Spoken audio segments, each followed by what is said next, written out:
Alhamdulillahi Rabbil Alamin. Allahumma salli wa sallim ala Sayyidina Muhammadin wa ala alihi wa sahbihi ajma'in.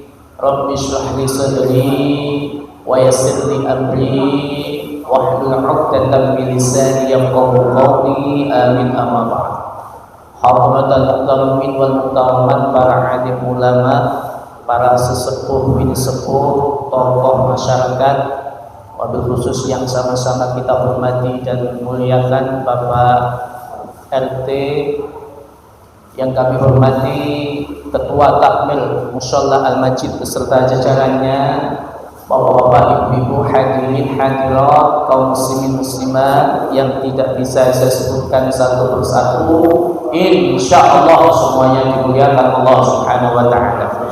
Puji syukur kehadirat Allah dengan ucapan kalimat alhamdulillahirabbil alamin. Hari ini kita semua saged hadir wonten ing musholla Al-Majid tercinta ini dalam rangka menyambut tahun baru 2026 Masehi.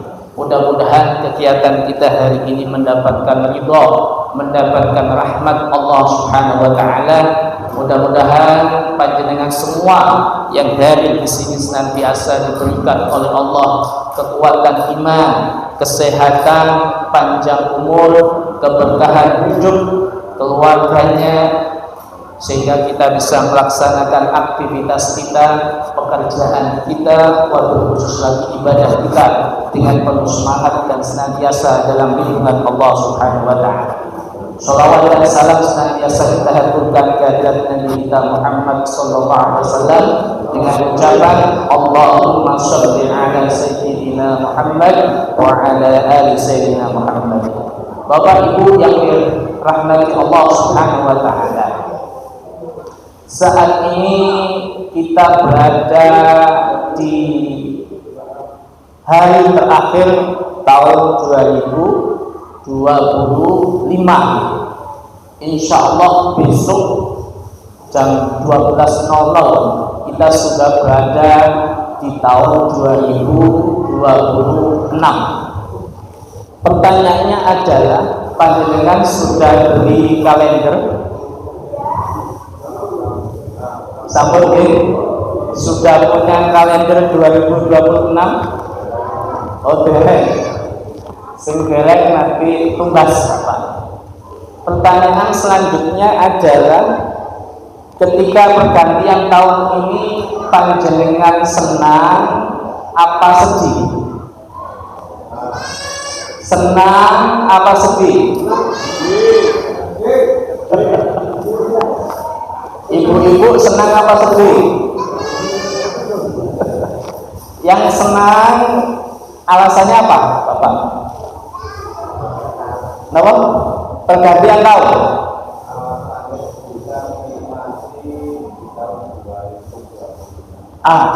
Yang senang alasannya bisa menikmati tahun 2026. Yang sedih? Yang sedih umur tambah tua, usia tambah berkurang. Ini jawabannya macam-macam Bapak Ibu.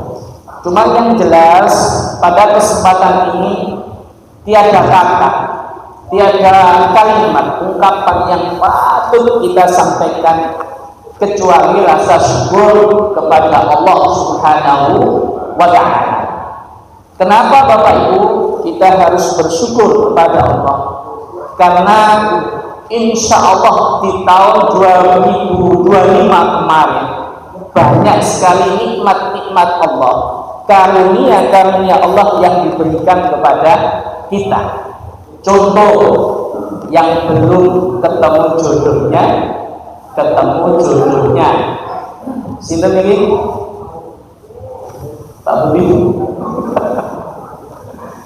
Yang boleh sakit renovasi rumah 2025, sakit renovasi rumah. Pak Zaki. Terus yang dulunya 2024 belum punya mobil, 2025 sudah punya mobil. Pak Sugeng.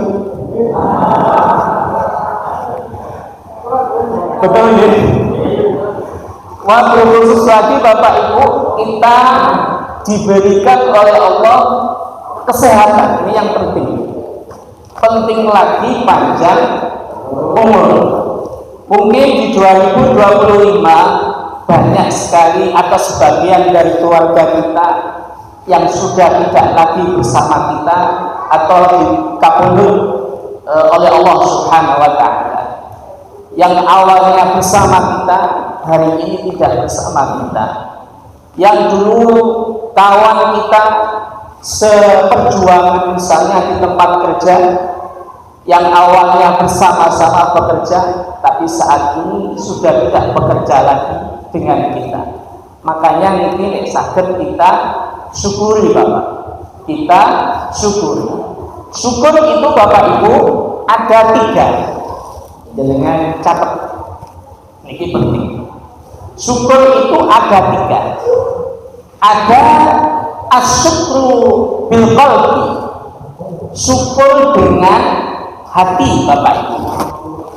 Syukur dengan hati itu adalah meyakini bahwasanya semua nikmat, semua anugerah yang kita nikmati, yang kita dapatkan itu semuanya dari Allah Subhanahu wa Ta'ala. Orang yang pandai syukur dengan hati Bapak Ibu, dia tidak akan pernah yang namanya hasad. Napa nih hasad? Napa Pak? Hasad?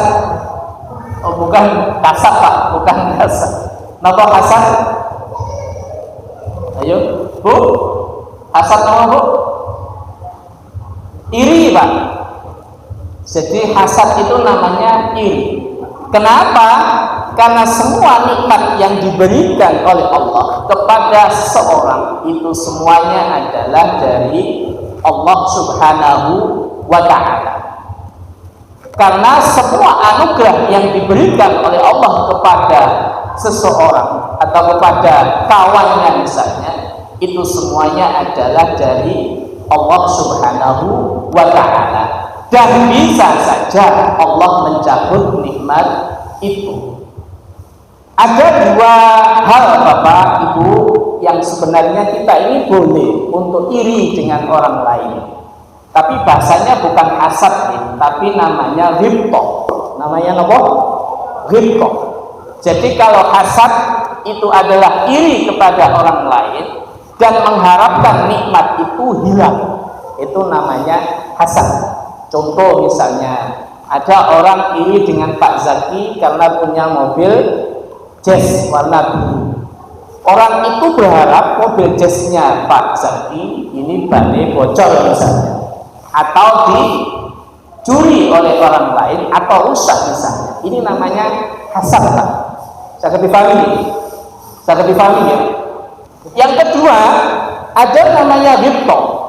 Ghibthah itu Bapak Ibu adalah iri kepada orang lain, tetapi dia tidak ingin nikmat yang diterima oleh orang lain itu hilang.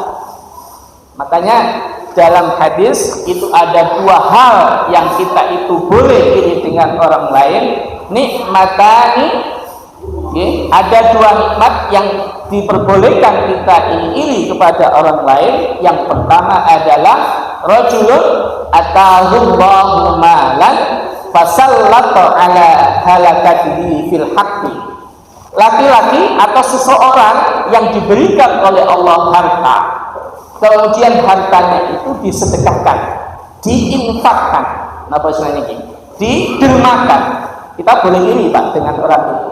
Jadi ada orang punya harta, tapi hartanya itu digunakan untuk kebaikan atau untuk untuk orang lain atau untuk hal-hal yang ada kaitannya dengan agama. Kita boleh iri dengan mereka. Kemudian yang kedua, rajulun atahullahu al-hikmah fahuwa yaqdi biha wa yu'allimuha. Yang kedua, ada seseorang diberikan oleh Allah ilmu, kemudian dia mengamalkan ilmunya dan mengajarkannya. Ini boleh kita ini. Jadi ada orang diberikan oleh Allah ilmu, kemudian orang itu mengamalkan ilmunya dan mengajarkannya. Ini boleh kita ini. Jadi yang pertama itu apa? Ada orang diberikan oleh Allah apa? Harta, tapi hartanya itu didermakan kepada jalan kebaikan, jalan sabilillah, atau didermakan kepada orang lain. Yang kedua, ada orang diberikan oleh Allah ilmu, ilmunya diamalkan dan kemudian diajarkan. Kita boleh ghibthah atau iri dengan orang itu. Selain itu boten angsal, Bapak. Itu yang pertama. Jadi syukur yang pertama adalah kita meyakini bahwasanya nikmat yang diberikan oleh Allah itu semuanya adalah dari Allah Subhanahu wa taala. Bisa dipahami, Pak? Yang kedua, ada namanya syukur bil lisan. Syukur dengan ucapan. Tandingan kalau diberikan sesuatu itu apa, Pak? Biasanya, Pak? Dijawab apa? Misalnya jenengan dikasih nasi, jawabnya apa? Matur nuwun. Nah, itu harus diucapkan. Jenengan dikasih minuman oleh orang lain, nek saged jenengan ucapkan matur nuwun. Dengan diucapkan matur nuwun, terima kasih. Sama ketika kita diberikan oleh Allah nikmat, nek saged jenengan ucapkan apa? Alhamdulillahi Rabbil Alamin. Jadi diucapkan, Pak, diucapkan. Kenapa? Karena ketika ini diucapkan, Masya Allah, ini mempunyai pengaruh yang luar biasa. Jenengan diberikan nasi oleh orang lain, kemudian jenengan ucapkan matur nuwun, maka orang yang memberi itu, Masya Allah, hatinya tentu saja senang. Logikanya ngapain? Senang, bahagia. Kenapa? Karena orang itu ngestokno ketika diberi. Sama dengan Allah, tapi kita tidak bisa membandingkan dengan Allah. Ketika kita diberikan oleh Allah nikmat apapun, maka ucapkan alhamdulillahirabbil alamin. Yang ketiga, ada namanya asyukru bil fi'l atau asyukru bil arkan. Syukur dengan perbuatan. Syukur dengan perbuatan itu apa? Ketika kita diberikan nikmat oleh Allah, nikmat yang banyak, maka kita gunakan nikmat itu untuk beribadah kepadanya, untuk beribadah pada Allah, untuk kita tasarrufkan kepada kebaikan. Jenengan beli baju, Pak, baru, nek saged jenengan gunakan baju itu sholat, saged nggih? Jenengan beli sarung atau ibu-ibu beli mukena, jenengan gunakan untuk sholat. Kenapa? Karena setiap yang kita gunakan untuk kebaikan, baik itu baju, mukena, sarung, kopiah, itu nanti di akhirat akan menjadi saksi bahwasannya itu pernah digunakan untuk kebaikan. Jangan kok beli baju langsung dibawa ke mall gitu guys. Jangan beli baju langsung dipamerkan. Kenapa? Itu nanti akan menjadi saksi, Bapak Ibu, di hadapan Allah bahwasanya bajunya itu pernah dibawa ke mall. Saged dipahami nggih? Yang kedua, pada kesempatan yang baik ini, Bapak, saya mengingatkan diri saya dan juga kepada panjenengan untuk kita menjadi pribadi yang lebih baik, Pak. Pada prinsipnya manusia diciptakan itu untuk beribadah. Ini prinsipnya, Pak. Wa ma khalaqtul jinna wal insa, lanjutannya, illa liya'budun. Wa ma khalaqtul jinna wal insa illa liya'budun. Dan aku, kata Allah, tidak menciptakan manusia dan jin kecuali untuk beribadah. Lah, ibadah ini, Bapak Ibu, ada dua. Ada namanya ibadah mahdhah. Ibadah apa? Mahdhah. Ada namanya ibadah ghairu mahdhah. Ibadah mahdhah itu ibadah yang kita tidak boleh menawar, Bapak Ibu. Contohnya apa? Sholat 5 waktu. Jadi kita ini tidak boleh menawar. Waktunya jelas, jumlahnya juga jelas, gerakannya juga jelas, kita tidak boleh menawar.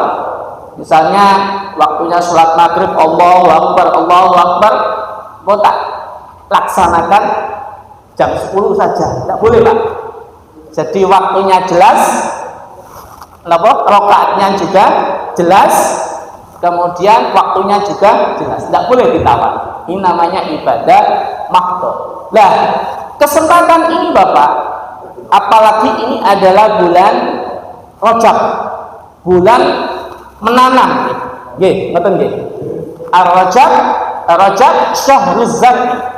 Rajab itu adalah bulan menanam.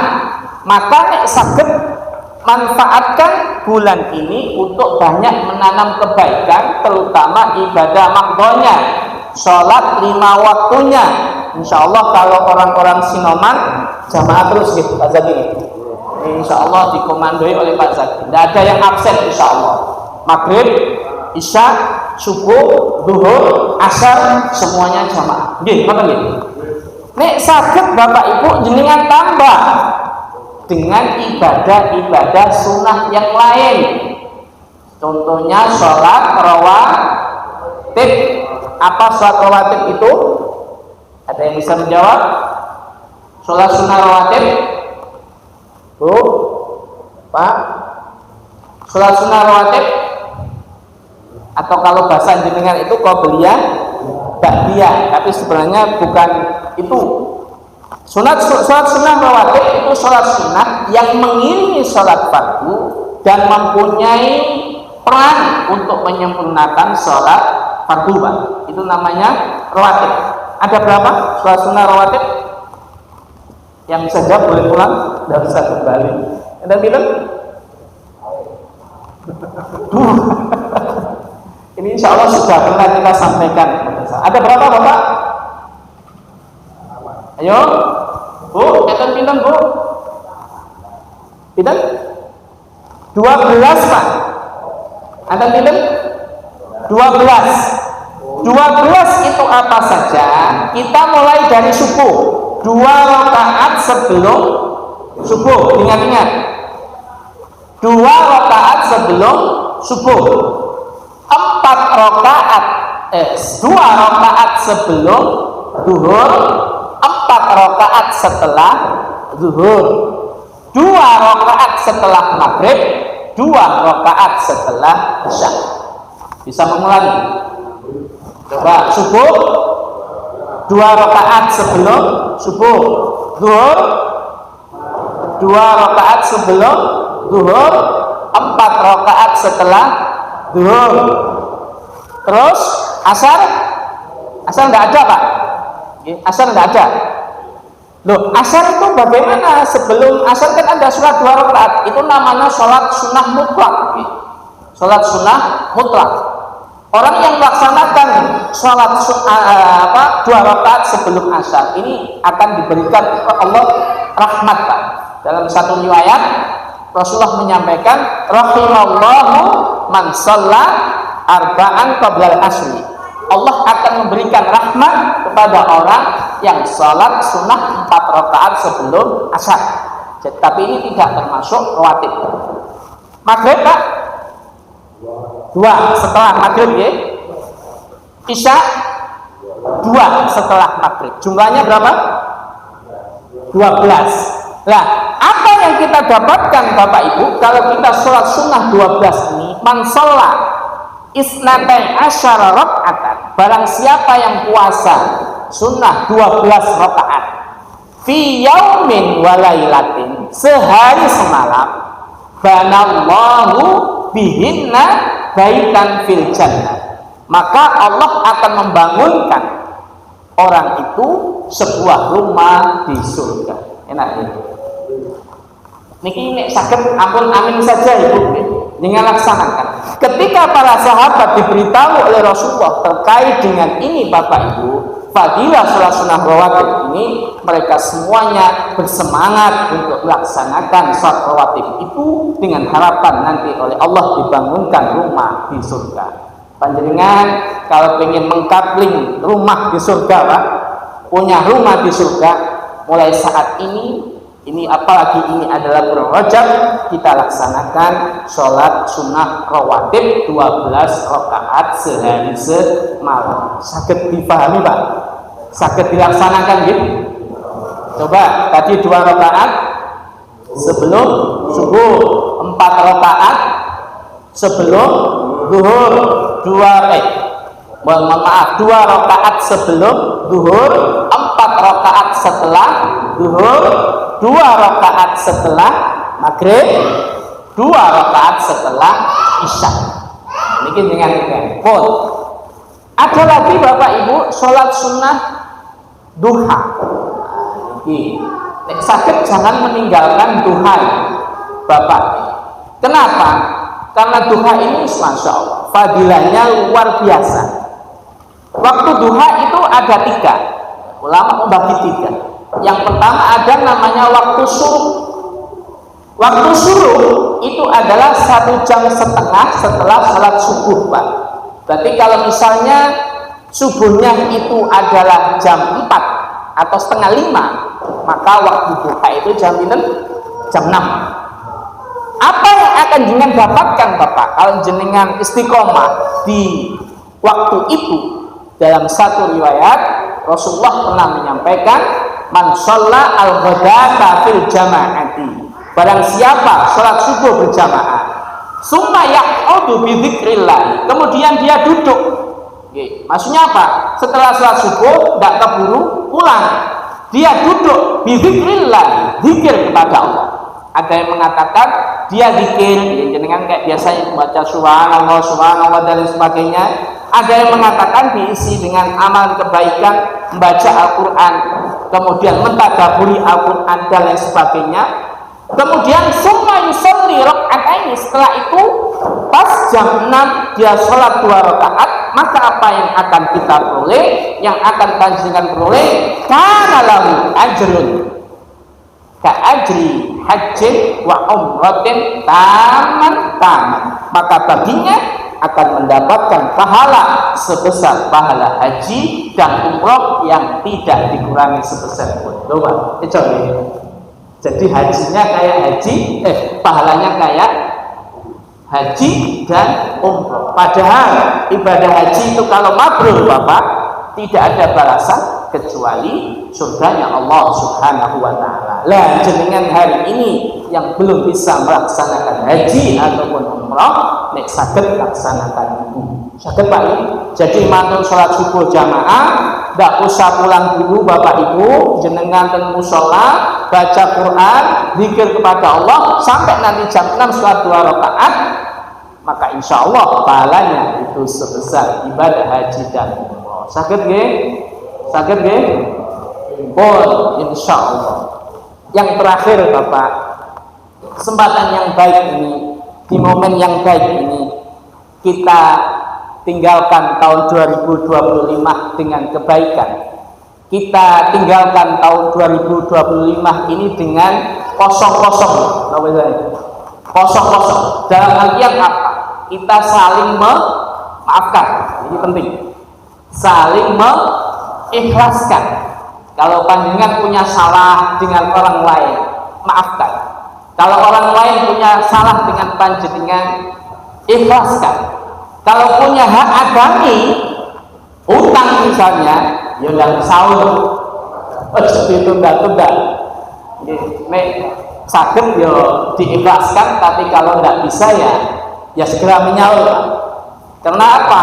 Karena hutang ini selama orang yang dihutangi tidak mengikhlaskan, tidak meridhokan, maka ini nanti akan terus panjenengan bawa sampai menghadap Allah Subhanahu wa taala. Hari ini panjenengan yang masih punya ayah dan ibu, minta ampun, minta maaf, minta ridhonya. Hari ini yang ayah ibu kita sudah meninggal misalnya, apa yang bisa kita lakukan?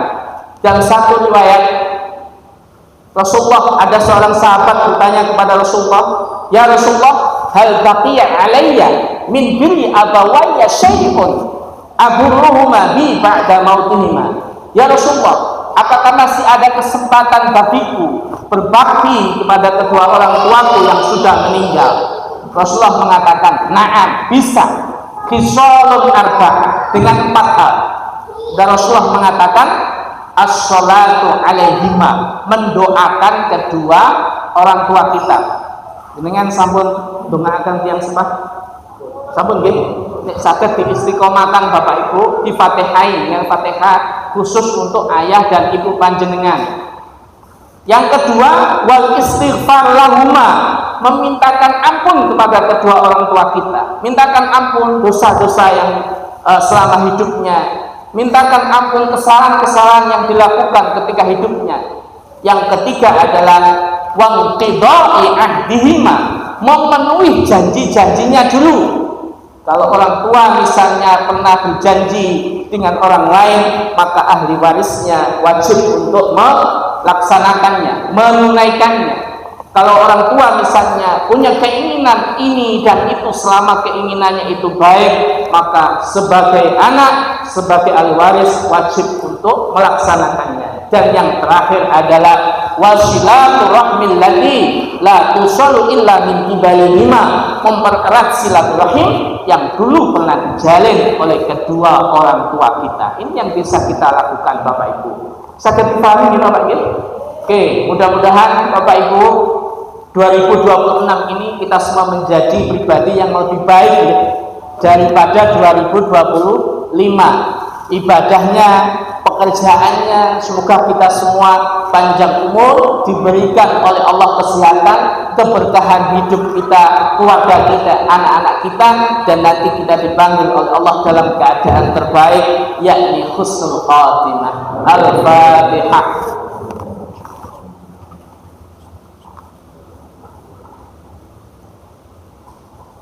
Bismillahirrahmanirrahim. Alhamdulillahirabbil alamin.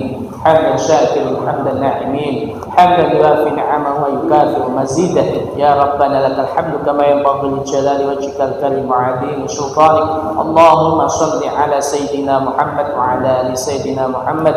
Allahumma taqabbal minna innaka antas sami'ul 'alim wa tub 'alaina innaka antat tawwabur rahim. Allahumma inna nas'aluka al-huda wat-tuqa wal-'afafa wal-ghina.